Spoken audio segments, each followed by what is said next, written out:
Di sebuah desa kecil di pinggiran Jakarta, di mana angin malam masih membawa bau tanah basah setelah hujan, Aisyah mendengar suara gonggongan anjing yang tak henti-henti di depan peti mati ayahnya. Anjing itu, seekor kampung biasa yang selalu setia, tiba-tiba mengamuk seperti melihat hantu, membuat seluruh keluarga tercengang. Tapi yang lebih mengejutkan, pemimpin kabupaten yang datang untuk takyah, tiba-tiba pucat pasi dan bergegas pergi, meninggalkan bisik-bisik di antara warga, apa yang disembunyikan Bapak Bupati. Aisyah, gadis berusia 25 tahun dengan mata tajam dan hati yang penuh rahasia, berdiri di samping peti mati itu. Ayahnya, seorang petani sederhana tapi disegani di desa, meninggal mendadak karena serangan jantung. Tapi gonggongan anjing itu seperti pertanda buruk, dan reaksi Bupati membuat Aisyah curiga. Malam itu, saat orang-orang mulai bubar, Aisyah menyelinap ke rumah Bupati untuk mencari tahu. Dia tahu ini berisiko, tapi hati nuraninya tak bisa diam di sana. Dia bertemu Nadia, sekretaris Bupati yang cantik dan misterius, berusia 28 tahun, dengan senyum yang selalu menyembunyikan sesuatu. Nadia menatap Aisyah dengan tatapan yang membuat jantungnya berdegup kencang, bukan karena takut, tapi karena sesuatu yang lebih dalam. Mereka berbicara di teras rumah yang gelap. Nadia menawarkan secangkir teh hangat. "Kenapa kamu datang ke sini malam-malam?" tanya Nadia dengan suara lembut tapi tegas. Aisyah menceritakan tentang gonggongan anjing dan reaksi Bupati. Nadia tertawa pelan, "Anjing itu mungkin tahu lebih banyak daripada kita." Percakapan mereka mengalir, dari rahasia desa hingga mimpi-mimpi pribadi.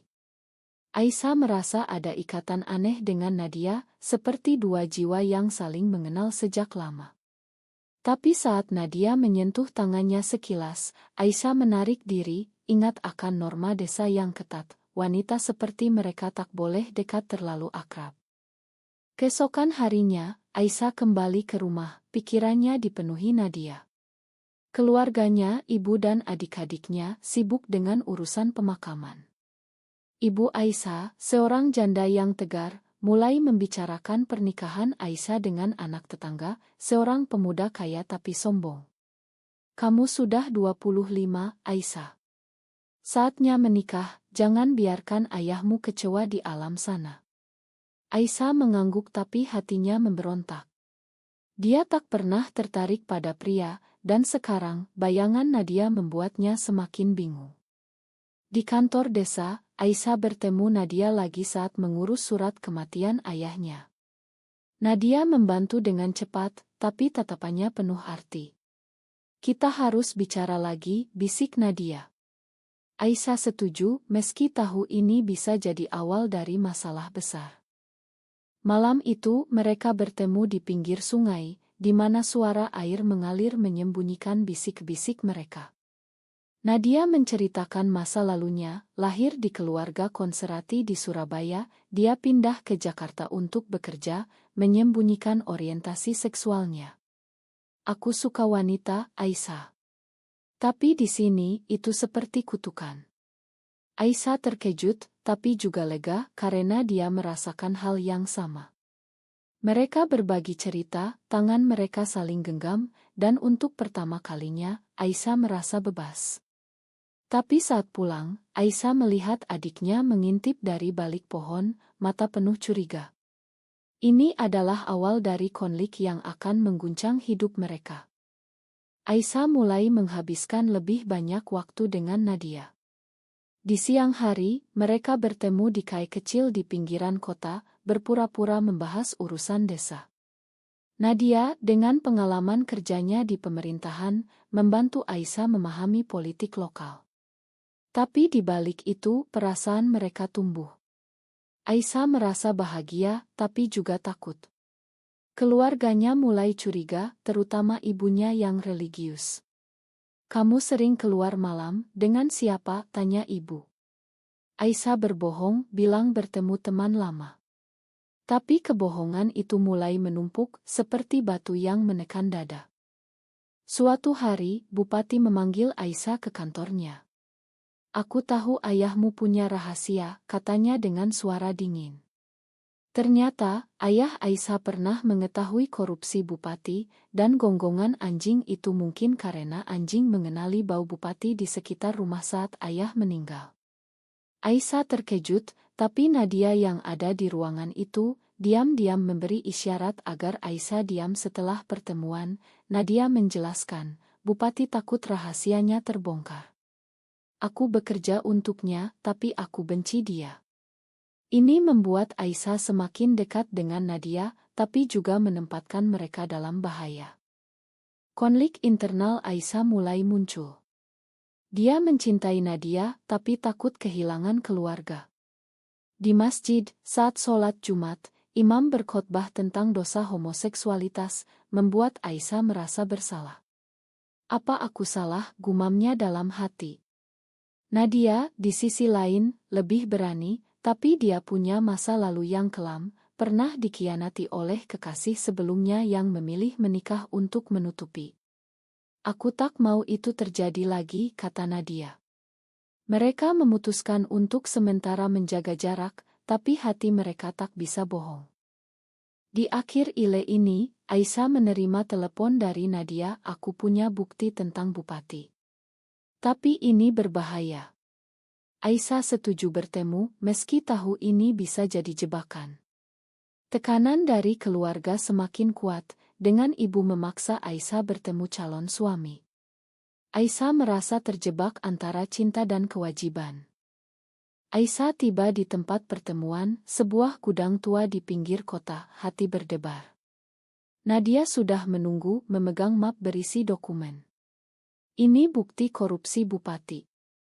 Ayahmu tahu ini, mungkin itu sebab dia mati. Aisyah membaca dokumen itu, mata melebar. Tapi tiba-tiba, suara langkah kaki terdengar, dan Bupati muncul dengan anak buahnya. Kalian berdua terlalu nekat, katanya sambil menyeringai. Nadia mendorong Aisyah lari, tapi mereka tertangkap. Di ruangan gelap, Bupati mengancam, serahkan dokumen, atau keluargamu yang kena. Aisyah ragu, tapi Nadia menyerahkannya, mata penuh penyesalan.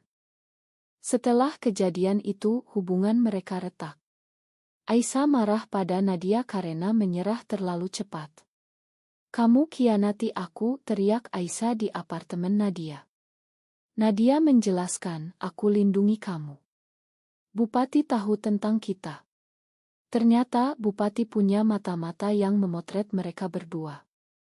Ancaman itu bukan hanya korupsi, tapi juga skandal pribadi. Di Indonesia, di mana masyarakat konservatif, hubungan sesama jenis bisa hancurkan reputasi. Aisyah pulang dengan hati hancur, tapi juga semakin mencintai Nadia karena pengorbanannya. Keluarga Aisyah semakin menekan. Ibu mengatur pertemuan dengan calon suami, seorang pengusaha muda bernama Rian. Rian tampan dan sopan, tapi Aisyah tak merasakan apa-apa. Saat makan malam, Rian bicara tentang masa depan, tapi pikiran Aisyah melayang ke Nadia. Kamu tampak jauh, kata Rian. Aisyah tersenyum palsu, tapi di dalam, konflik batinnya membara. Malam itu, dia menangis sendirian, mempertanyakan identitasnya. Mengapa Tuhan buat aku seperti ini, gumamnya. Nadia, di sisi lain, berjuang dengan masa lalunya. Dia ingat kekasih lamanya di Surabaya, yang memilih menikah karena tekanan keluarga, meninggalkan Nadia sendirian dan depresi. Aku tak mau Aisyah alami itu, pikir Nadia. Dia mulai mencari cara melawan Bupati, menghubungi jurnalis teman lama. Tapi risikonya tinggi, jika terbongkar, dia bisa dipecat atau lebih buruk. Nadia bertemu Aisyah lagi di taman, meminta maaf. Kita harus bersama, tapi hati-hati. Aisyah memakan, dan mereka berpelukan, tapi adik Aisyah melihat lagi, kali ini melapor ke ibu. Ibu Aisyah marah besar. Apa yang kamu lakukan dengan wanita itu? Itu dosa, teriak ibu di rumah. Aisyah menyangkal, tapi ibu tak percaya. Kamu harus menikah dengan Rian, atau aku tak akui kamu sebagai anak. Ini adalah pukulan berat bagi Aisyah. Dia mencintai ibunya yang sudah kehilangan suami. Tapi meninggalkan Nadia berarti membunuh bagian dirinya sendiri. Aisyah memilih diam sementara, tapi hatinya rusak. Di kantor, Nadia dihadapkan pilihan, Bupati menawarkan promosi jika dia tinggalkan Aisyah. Kamu pintar, Nadia. Jangan rusak karir karena itu. Nadia menolak, tapi Bupati mengancam keluarganya di Surabaya. Nadia ragu, mau tak mau mempertimbangkan. Malam itu, dia telepon Aisyah, kita harus putus. Aisyah syok, menangis sepanjang malam. Ini adalah pengkhianatan yang menyakitkan, meski Nadia lakukan untuk melindungi. Aisyah mulai depresi, menarik diri dari semua. Teman-temannya curiga, tapi dia tak cerita. Di masjid, dia berdoa mencari jawaban, tapi hanya mendapat keheningan. Sementara itu, Nadia diam-diam kumpul bukti baru, bekerja sama dengan jurnalis. Tapi Bupati curiga, mengirim orang mengawasi. Suatu hari, Nadia diikuti dan dia lari ke rumah Aisyah. Aku tak bisa tinggalkan kamu, kata Nadia.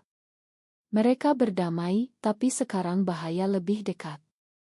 Konflik sosial mulai muncul. Warga desa mulai bergosip tentang Aisyah dan Nadia. Mereka terlalu dekat, tak wajar, bisik tetangga. Di pasar, Aisyah merasa tatapan menusuk. Ini membuatnya semakin terisolasi. Nadia dengan pengalaman, ajari Aisyah bertahan, kita tak salah, masyarakat yang buta. Tapi Aisyah ragu memikirkan masa depan. Apa mereka bisa bertahan di negara seperti ini? Di akhir ile, Aisyah mendapat undangan pernikahan dari Rian. Ibu memaksa, ini kesempatanmu. Aisyah harus putuskan, patuh atau memberontak. Nadia menunggu jawaban, hati penuh harap dan takut. Aisyah memegang undangan itu, tangan gemetar. Aku tak bisa, Bu, katanya akhirnya. Ibu marah, menampar Aisyah. Kamu hancurkan keluarga ini. Aisyah lari keluar, menuju Nadia. Di apartemen, Nadia memeluknya. Kita lari saja, usul Nadia. Tapi Aisyah ragu, kemana? Kita tak punya apa-apa. Ini adalah momen kritis, di mana pilihan mereka akan menentukan nasib. Bupati tahu tentang pertengkaran itu, dan dia gunakan untuk memeras Nadia lebih lanjut. Putuskan hubunganmu, atau aku publikasikan foto kalian. Nadia menolak, tapi Bupati kirim foto ke Ibu Aisyah. Ibu syok, memanggil Aisyah pulang.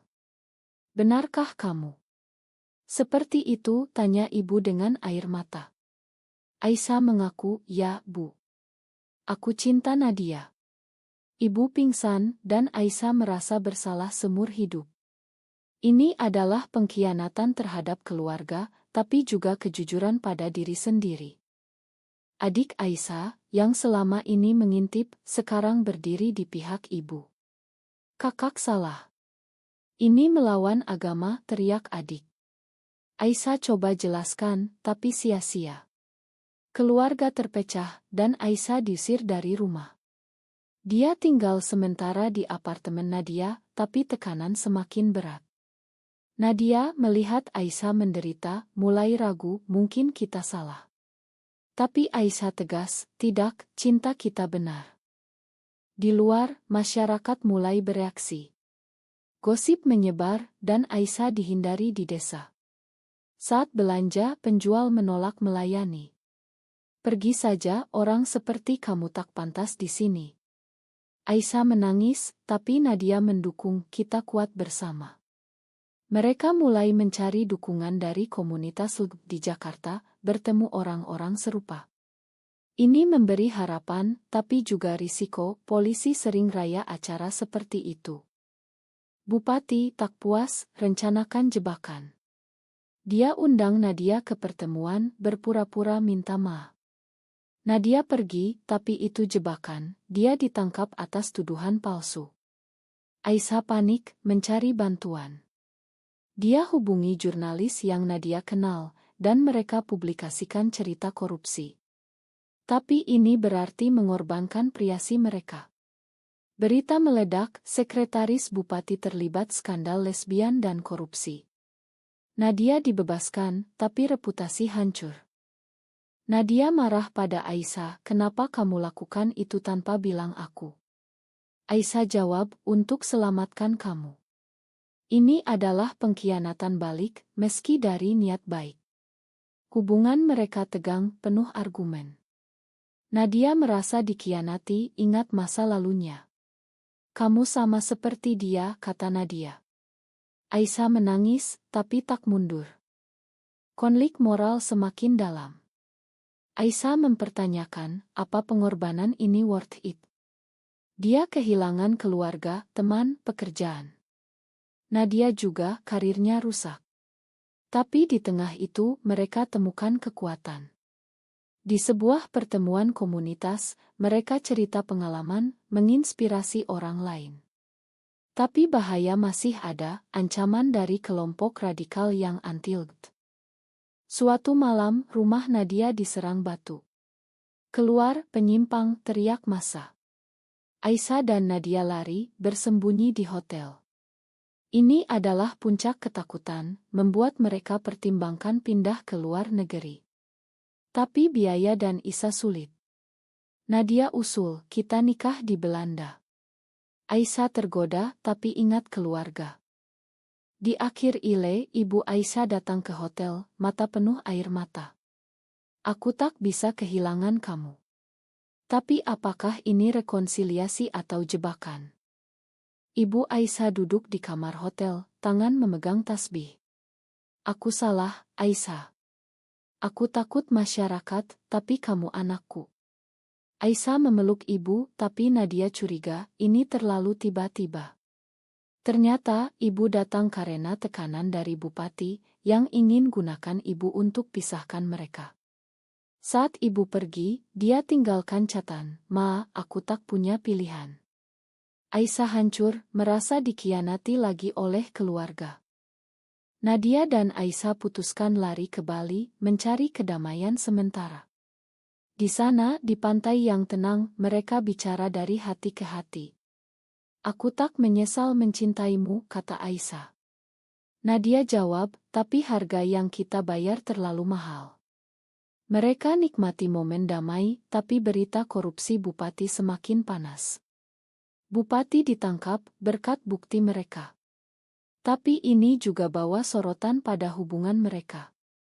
Media sebut mereka pasangan kontroversial. Kembali ke Jakarta, mereka hadapi demonstrasi anti-LGBT. Kelompok radikal demo di depan apartemen, membuat mereka takut keluar. Aisyah depresi berat, mulai minum obat tidur. Nadia khawatir, "Kamu harus kuat." Tapi Nadia sendiri rusak, kehilangan kepercayaan. Suatu hari, Nadia bertemu mantan kekasihnya, yang sekarang menikah dan bahagia. "Kamu bisa seperti aku," kata mantan. Nadia tergoda, mempertimbangkan tinggalkan Aisyah. Pengkhianatan itu datang, Nadia bilang ke Aisyah, "Aku butuh waktu sendirian." Aisyah syok, merasa dunia runtuh. Dia pulang ke desa, mencoba rekonsiliasi dengan ibu. Ibu terima, tapi dengan syarat, tinggalkan gaya hidup itu. Aisyah setuju sementara, tapi hatinya mati. Dia bertemu Rian lagi, berpura-pura tertarik. Tapi saat kencan, dia menangis, ingat Nadia. Nadia sendirian, sadar kesalahannya. Dia hubungi Aisyah, "Aku salah." Tapi Aisyah marah, "Kamu khianati aku." Mereka bertengkar hebat, saling tuding. Ini adalah puncak kerusakan emosional, di mana keduanya bayar harga mahal untuk cinta mereka. Aisyah kehilangan identitas, Nadia kehilangan harapan. Di komunitas, mereka temukan dukungan. Seorang aktivis bantu mereka, ajari hak-hak mereka. Tapi masyarakat tetap keras. Adik Aisyah mulai paham, diam-diam dukung kakaknya. "Aku lihat kamu bahagia dengan Nadia," kata adik. Ini memberi harapan kecil. Tapi tragedi datang. Nadia kecelakaan saat pulang dari pertemuan aktivis, ditabrak mobil misterius. Aisyah curiga Bupati balas dendam, meski dia sudah dipenjara. Nadia selamat, tapi luka parah. Di rumah sakit, Aisyah jaga, jangan tinggalkan aku. Nadia bangun, mereka berdamai. Kita harus bertarung, kata Nadia. Pengorbanan semakin besar. Aisyah tinggalkan desa selamanya, pindah ke kota dengan Nadia. Mereka mulai bisnis kecil, tapi stigma tetap. Teman lama tinggalkan mereka. Ini adalah tes akhir ketahanan. Di akhir ile, mereka hadapi pilihan terakhir, tetap di Indonesia atau pergi. Apa kita pantas bahagia? Tanya Aisyah. Nadia dan Aisyah duduk di balkon apartemen baru mereka di Jakarta, memandang kota yang sibuk. Setelah kecelakaan, Nadia pulih lambat, tapi semangat mereka bangkit. Mereka bergabung dengan organisasi LGBT, berjuang untuk hak.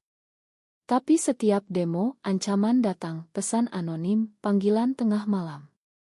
Kalian akan mati, bunyi salah satunya. Aisyah takut, tapi Nadia tegas, kita tak bisa mundur sekarang. Keluarga mulai berubah. Ibu Aisyah datang berkunjung, kali ini tulus. Aku belajar menerima, kata ibu. Adik juga dukung. Ini adalah odd or towed bagi Aisyah, mungkin masyarakat bisa berubah. Tapi di luar, undang-undang anti-LGBT semakin ketat, membuat mereka was-was. Nadia usul, kita pindah ke Australia. Aisyah ragu, ini tanah air kita. Konflik ini adalah klimaks, di mana mereka harus pilih antara akar dan kebebasan. Suatu hari, mereka diundang ke acara komunitas. Di sana, Aisyah bicara tentang perjuangan mereka, menginspirasi banyak orang. Tapi setelah itu, massa radikal serang acara. Kekacauan terjadi, Aisyah terluka ringan. Ini membuat Nadia putuskan, kita pergi. Aisyah setuju, meski hati berat. Mereka jual aset, urus Isa. Proses panjang, penuh birokrasi. Di bandara saat akan berangkat, ibu Aisyah datang. Jangan pergi, minta ibu. Aisyah menangis, kami harus, Bu. Ini adalah perpisahan menyakitkan, pengorbanan terbesar. Di pesawat, Nadia pegang tangan Aisyah, kita mulai baru. Tapi Aisyah tahu, luka lama tak hilang begitu saja. Di Australia, mereka nikah secara sipil, hidup bebas. Tapi homesick datang. Aisyah sering telepon ibu, mendengar berita Indonesia. Nadia kerja di Ngo, Aisyah belajar lagi. Mereka bahagia tapi bayar harga, kehilangan budaya keluarga. Suatu hari, berita datang, Bupati Dionis bersalah, dan komunitas LGBT di Indonesia mulai tumbuh. Ini memberi harapan. Cinta mereka bertahan, meski penuh luka. Mereka belajar bahwa cinta tak selalu mudah, tapi layak diperjuangkan. Tapi pertanyaan tetap, apakah pengorbanan mereka benar? Apakah benar bahwa cinta sesama jenis pantas dikorbankan segalanya, atau seharusnya masyarakat yang berubah terlebih dahulu?